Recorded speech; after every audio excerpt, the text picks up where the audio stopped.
Hi, my name is Joshua Cotton, founder of Grown Man, and I want to thank you all for joining us today for this first episode of He Heals.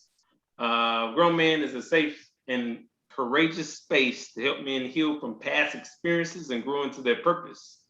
This is a segment that we produce under Grown Man group.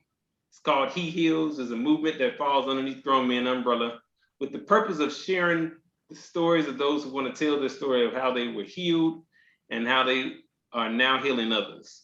So today we have our brother with us. His name is a little tricky for me. I had to get used to saying it. So now I'm comfortable with saying it. Ibn Muhammad. I'm so excited to have you here with us today. I'm ready to hear your story, ready to share your story with others of how you are healed and how now you're healing others with your gifts, with your tools that you have. So I'm so happy and excited to hear your story. So first, tell me a little bit about yourself. Well, you know what? Let me share with the group what I've learned about you so far. I know you're a licensed counselor, a life coach.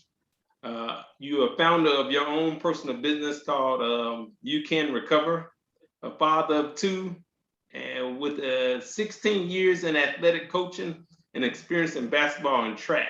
So you're well-rounded in athletics, but I want you to share a little bit about yourself, something that anything else you want us to know about you and who you are. Yeah, first of all, man, I definitely appreciate the invite, man. I was definitely looking forward to this meeting and just being able to, dialogue, man. And, I appreciate and I applaud your efforts, man, with, grown men growing, man. Us as men, we need that platform.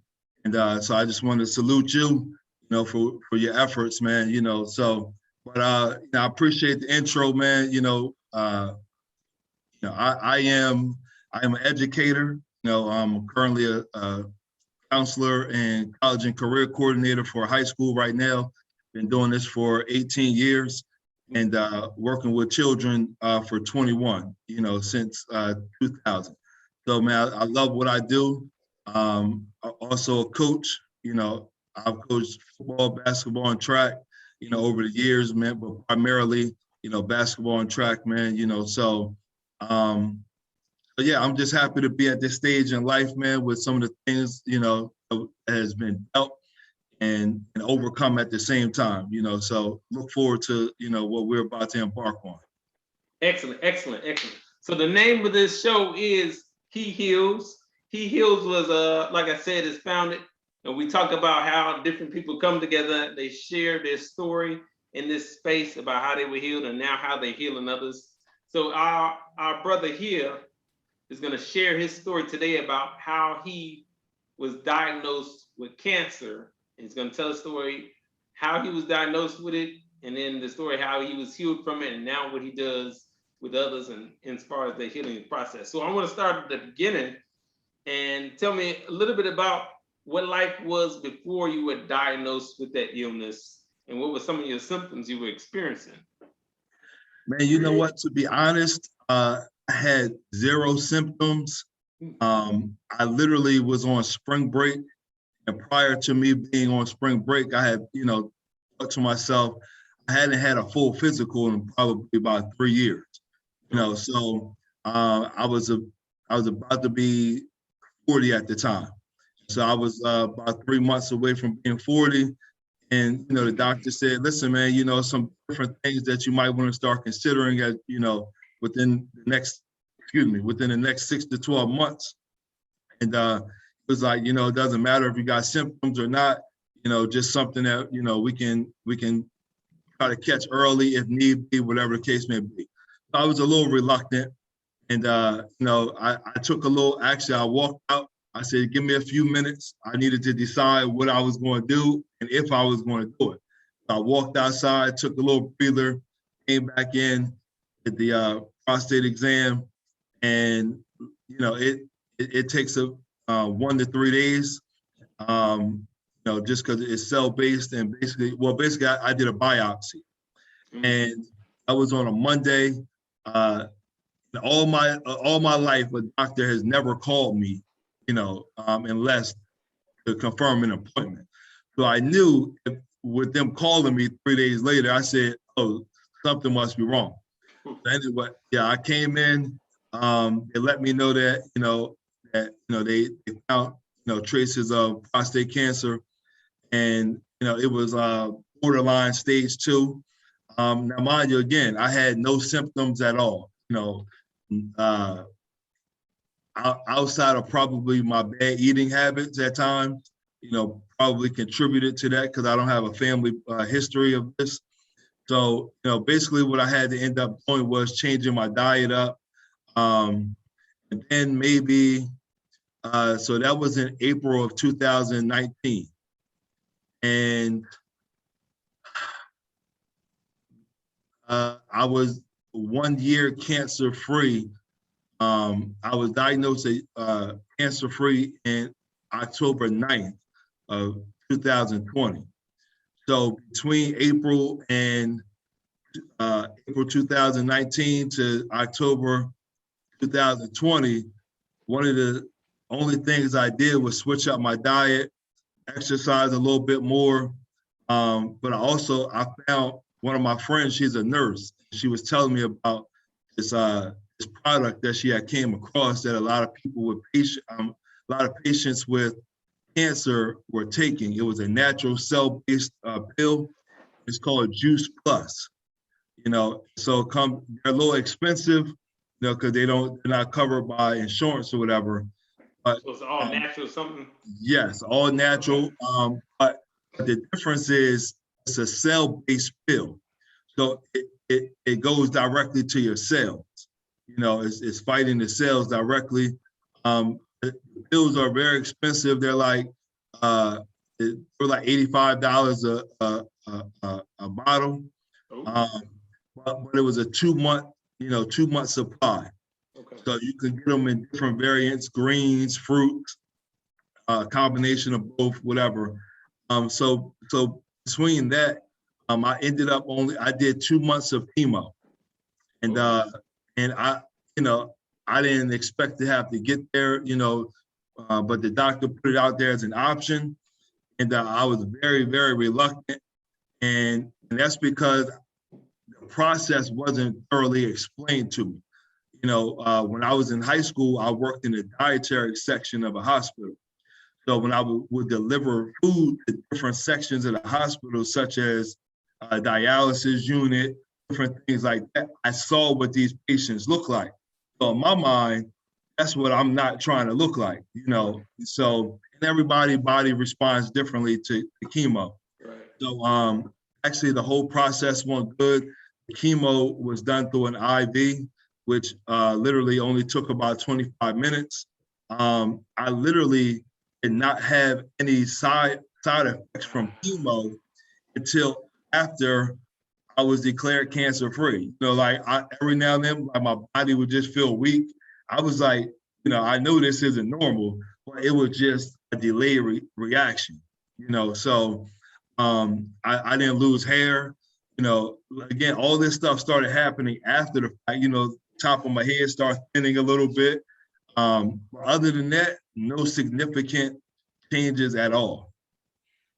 So I just celebrated a year cancer-free this past October 9th, so that's a blessing. Bro. Congrats. Yeah, that's a blessing, man, So when I got diagnosed, I was also going through a divorce prior to the diagnosis. So the combination of the two didn't allow me to have too much focus on one or the other. So it sounds crazy, but I'm glad that I had to deal with both of them at the same time and not like back to back. Mm-hmm. Yeah. That's a lot you said, man. I'm trying to dissect all of it. Well, I got some actual questions that might help me to understand the process. You said you was diagnosed at stage 2. Yeah. So I'm wondering, at that stage, how did your family and everybody deal with that? How did you deal with it? First off, you said were you like surprised that this happened, or was some disbelief in it, or? It felt very weird. It felt like a dream, like literally that happened in April. The only people that knew for about 3 months or so was my ex-wife, and I didn't even tell my kids for a couple months. But I did tell my ex-wife just so that, in case things took a left turn, and she knew what was going on. But literally, it happened in April. I didn't tell my family until like mid-June, late June, just because at the time, they weren't even aware that I was going through the separation because, because I was no longer living at home, back in New Jersey. We were now in Virginia. So, I just wanted to kind of come to grips with that before dropping the bombshell, with both of them, So literally, I told my family about the separation and moving forward with divorce and cancer on the same day. So wait, I gotta slow down for a minute. Wait a minute. So at the same time of cancer, I heard you say it twice now that you was literally in the process of getting a divorce. At the same time, you were battling this cancer issue. Yes, sir. So how long? Well, now you open this door. How long were you married? I was married for almost 16 years. Had been together for almost 20. Wow, it's like a high school sweetheart, something. Yeah, man, like, a couple years outside of high school, man, and it just progressed, so I had to come to grips with the possible public scrutiny because we were, we were heavily involved and we had our own organization called Keeping Marriage Fun, which helped other people stay together. We did, we did. What's irony in that, right? Right. We did monthly events, in different states. We did a quarterly ball, like a big, huge celebration with different concepts, every year. And so it was a mixture of all of those people. It was almost 4,000 people that was a part of that.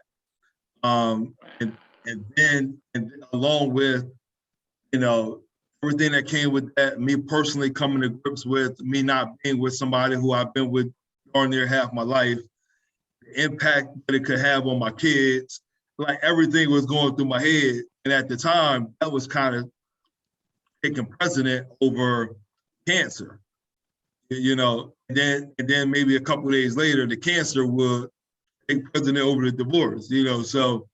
You're like, I ain't got time for either one of this. I don't have time, and the crazy part, work. Right. And I had just started a new job. That was my first year at this new school. Like, I was like, I can't let this overtake me, and have me not being productive on my job, and I lose my job. And I'm going to tell you, man, and I know we got a couple more things to do, but I had a big blessing, man. I ended up having a mentor because it was, I was new to the job. And so the county automatically assigns you a mentor anytime you're new to the county. And so my mentor was actually a counselor and a therapist, like who had her own practice outside of school. And literally every day I had at least a 15-minute session with my mentor, just building me up, making sure, that neither issue, would overtake me. She was a prayer warrior, like all that stuff, man. So it was like things were lining up for me not to be overtaken. So I'm trying to dissect some of this, what you're telling me. You are a coach and you were counseling people. In the marriage that was starting to dissolve, what would you say, something advice that you can give as far as things that happen that, like, either you seen this happening coming up, or it was just like out of nowhere your marriage just like fell apart? Like, Well, over time, whether friendship, marriage, whatever the case may be, things change over time, and you have to adapt, make adjustments along the way. And overall, I tell people this to this day. One of our strongest point was our friendship. We were friends for years before we got together. So when the friendship had dissolved, then it made it harder to function on a day-to-day basis dealing with day-to-day issues. When I always say, you will forgive a friend 5 or 10 times based on the situation. You may disagree, you may argue, but when it comes to a spouse or a family, like sometimes people will cut people off like the first time.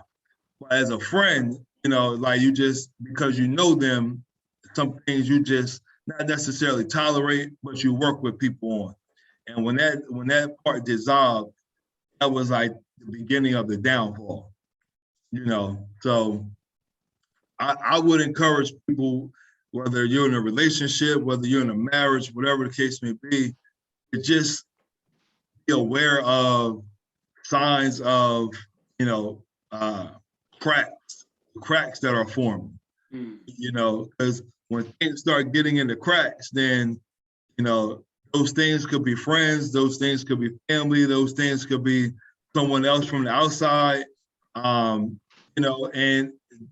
over time, those cracks get bigger, so so I encourage you, just to stay on top of that, do what you can possibly do to resolve anything, and at the end of the day, everybody won't make it just because that's just how it is. But, as long as you can continue to build that foundation and have that foundation strong based on whatever it is it may be, I think you got a better chance. Wow. That's something else, bro. Because just the timeline, it seemed like everything got smashed in the same spot. I'm already getting divorced.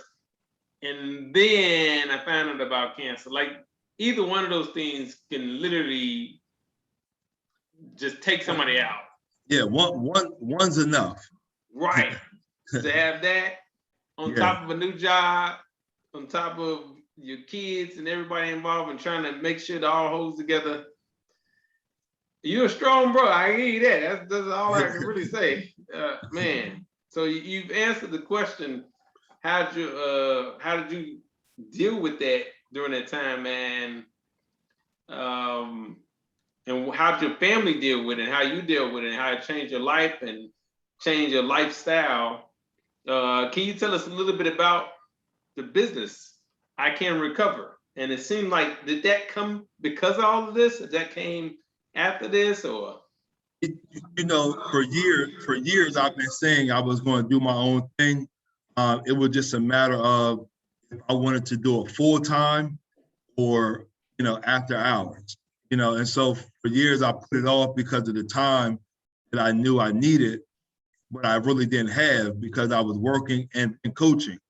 And so it just takes a lot of time. But my situation with the divorce and cancer, it just propelled me, to go ahead and move in the direction that I knew I should have been moving in.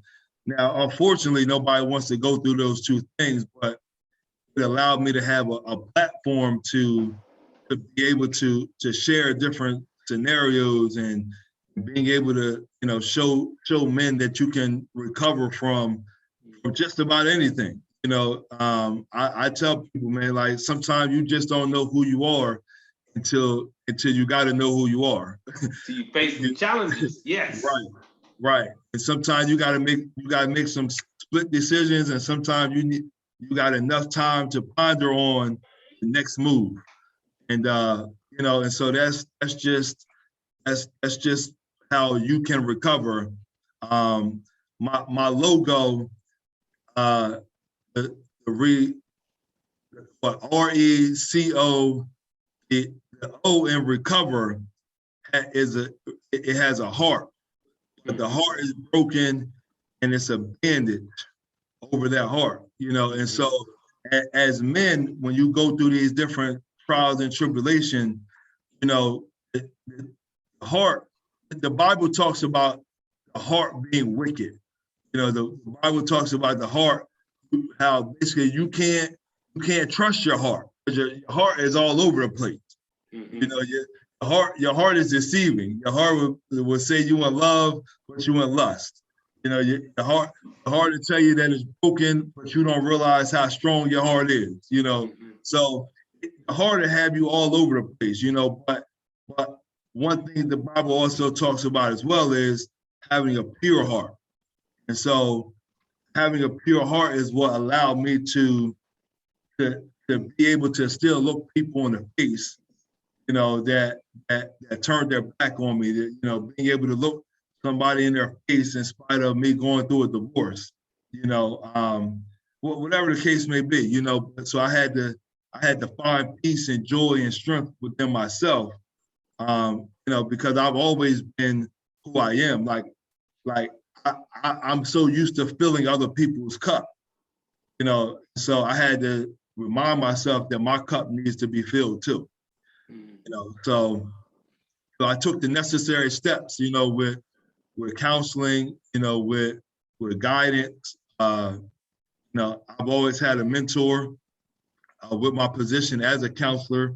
One of the things that they say is a counselor also needs a counselor. Yeah, man, we all need mentors. Exactly. Absolutely.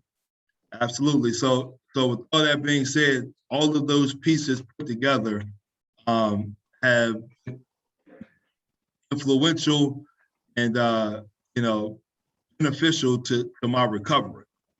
And it has allowed me to be more impactful, within the business, but just in everyday life. So was it formed directly after you found out about your that you was no longer, that you were cancer free, or is that something that started during the process?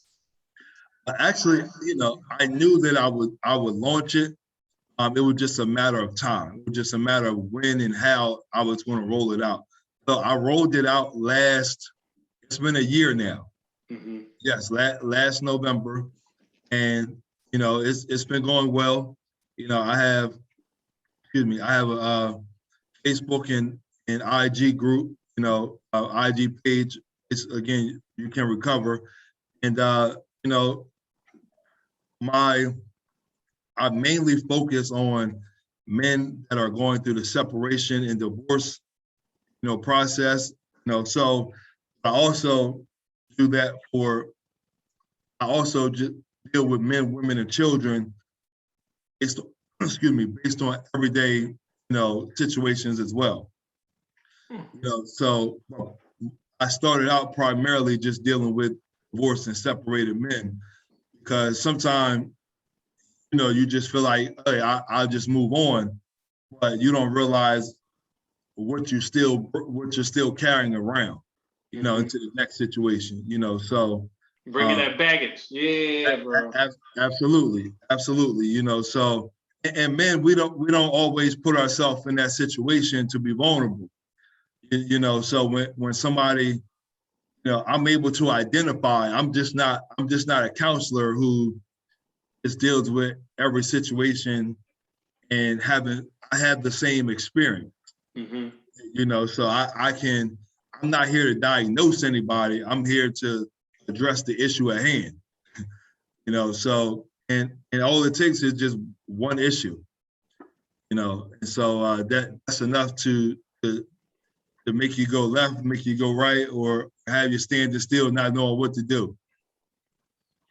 So with that said, please share with any listeners how they can follow you, how they can find you, take advantage of the services that you offer.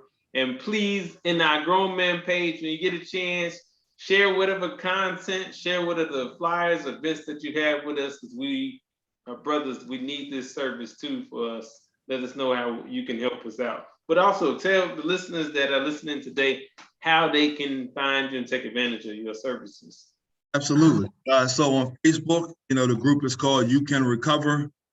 It's a private group. So, basically, you can request to come in. I approve it. It's that simple. The spelling it is what it is. On IG, it's a little bit different because there's so many people. So I had to change up the wording a little bit. So it's you _ Ken _ and recover is spelled with 2 E's instead of the normal one. So it's you _ Ken _ REE COVER. And so that is an open group. So both groups contain both men and women. But for the private for private, I work with men individually regarding the divorce and separation process. Just recovering from that. So some of the men and women that I deal with, I also work with their children, or their child, that's going through transition or they're going through the recovery process based on what mom or dad has went through. Mental health, bro, that's a big thing going on right now around mental health.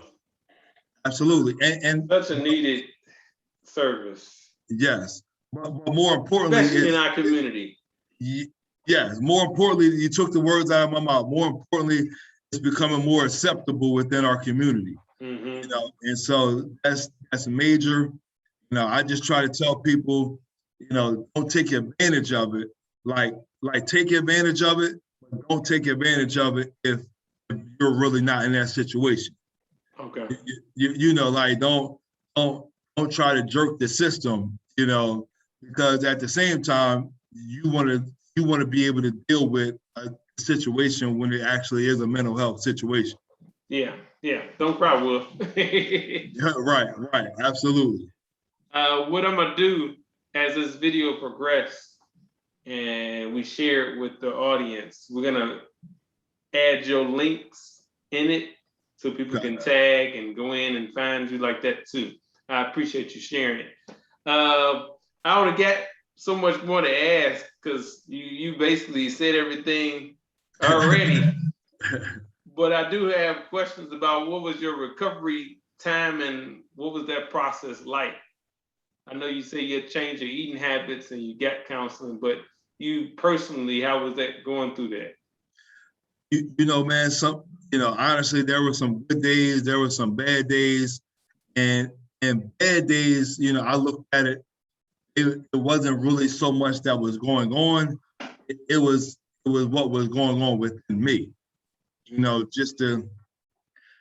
because after we made the decision to separate, we still lived in the same house for 6 months. Right. But that was beneficial for both of us financially. Okay, yeah. That's the only reason why most time. Right. So literally, she did not know that I was leaving until the day that I was leaving. Oh, wow. And I will say this, it wasn't like it was a catty or a messy divorce or anything like that. We just had to find what was going to work for us and was going to be beneficial for the kids. But with all that being said, man, it took me a while emotionally to kind of regroup. Not that I was all sad and stuff like that, but more so like coming to grips with reality. And it's for real, man. Yeah. Like this is somebody that's been in my life for almost 20 years that is no longer there in that capacity. And so also with me no longer being in the house, the impact that has on my children. you know, and so I I had a really great support system. I still have my same friends from high school, my same core group of friends. I still got my same core group of friends from college. Um, I have people in all places that I can call at any time, you know, and they know if I'm calling them, you know, I ain't calling for no money. Like I tell people, I don't need you to say a word. Like if you feel like you got something to say, cool. If you feel like you don't know what to say, that's cool too. I just need somebody just to hear me, and then I'm good. I can pray and go to sleep. You know, but I had my friends were so supportive and welcoming. All my friends, they're basically my family, you know, Just a so space to vent. it, right, right. You know, just being unsure about what's next and, you know, all of that stuff, man, you know, um, so yeah, it took me a while, you know, before I even started dating again and, you know, all of that, everything that comes with that, you know, and then when I initially started trying to date again, I noticed that I wasn't ready to date. You know, like, because I found that everybody who I was dating was asking questions that caused me Not to so have to talk. fast. Yeah, that caused me to have to talk about it. And I found that as I was talking about it, that I was like my emotions were, you know, it got heightened. And I said, okay, Mm-hmm. You this ain't started gonna be getting then just taking like, hey, look, like, that's still sensitive. right, Those areas, so that's still sensitive, that's still raw. right. Yeah, you Mhm. still need time to heal. Yeah, man. But you know, overall, man, you know, things progressed the way that they should have based on the amount of time that we were together. And and like I said, it wasn't messy. She was very supportive as well. My kids were supportive, you know, and that was a big help. Wow. You Mhm. know, that's sometimes hard to understand when a divorce is happening and it's not ugly, that it's still is something that's happening. Like Right, automatically you feel like if we can come together and we still can work it out as friends and make this work, why can't we make the marriage work? And sometimes like it's right. not gonna happen. Yeah, That's yeah. not what we are. Hmm. We're acting civilized because we just want to be civilized with one another, but it's better that we just move our separate ways, be out each other's space, give each Yeah, other what we need, and what we need is be apart. That's difficult to understand that. absolutely, absolutely. Hmm. That's one of the reasons why we in this He Heals is not only for people that were healed um, in their physical life, but sometimes mental healing, healing from a divorce, healing from something that's happened to you, or someone that did something to you, and you're still dealing with it mentally. Um, yeah. One last thing I would ask is, what can men do on the physical side of getting themselves checked out? That, like you said, you went to the doctor and they just happened to get a physical because it was time. Is there any advice that you would give men in that area? I would say even if there's nothing of concern, you know, just staying on top of at least a full physical yearly, you know, get some blood work, you know, done on at least a yearly basis, you know, because blood work can track so much. And you know, you got to stay on top of it because it's so much better to find out things early and it's too late. You Mm-hmm. know, so you don't want to, you know, you got to look at it like, okay, you're doing it for yourself, but you're also doing it for the people who you love, you know. So you know, it's just so much, man, you know, and honestly, um it's that physical can bring about so many things, you know, good, bad, in between. But it's better to be, you know, for years we've always heard better safe than sorry, you know. And so you know, I'm fortunate, you know, that I went in for the physical, was able to catch it, but I'm fortunate and blessed to be on the other side of it right now. And so, I encourage you guys, all the brothers, man, whether you feel good, whether you feel like you're healthy, eating good, things of that nature, just for your peace of mind and your family's peace of mind, go ahead and, do whatever checkup needs to be done, get that out the way and move forward from there. Man, that's a great way how we ending this, closing out on guys, get yourself checked out. No matter if you feel something, you don't feel something.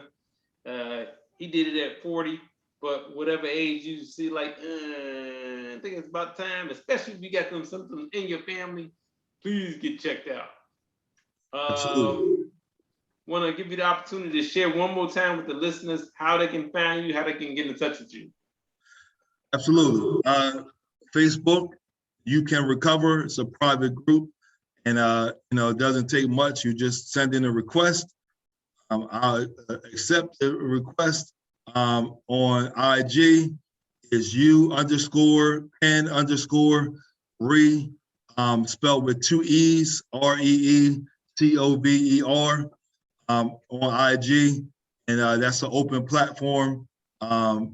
Basically, I think for IG, I'm the only one that's able to share. On the Facebook page, it's open for people to share and encouragement. People, every now and then people post some funny things, but it's a building, a growing community, yeah. And I'm looking forward to it. Definitely looking forward to the growth. And again, I do individual as well as group counseling and life coaching. So I enjoy the group. I enjoy individual and group, but I enjoy group because people ask different questions and things of that nature that maybe somebody else is thinking or got to ask. But I'm kind of the jack of all trades right now, and trying to stay within my platform and be great at it and be beneficial to those that need it. Man, bro, appreciate you. This has been great. You sharing your nuggets and sharing your life and being vulnerable in that way. Once again, I want to let everybody know He Heals was created for people that have a story to tell and a testimony that they want to talk about how they were healed. If you have a healing testimony that you want to share, please email me at grownmengrowing@gmail.com. Again, I thank you all for coming on and listening to our segment. I thank you, my brother, for sharing your time. This was Grown Man Presents He Heals. And if you all would like to listen to the next one, we will post it and you'll be able to find it in the same place where you found his information. You'll be able to find it in Grown Man. We are on Instagram and in our like page. I thank you again for this time you get to share with us. Until next time, thanks. Have a great day. Appreciate it, brother. All right, bro. Hold on one moment.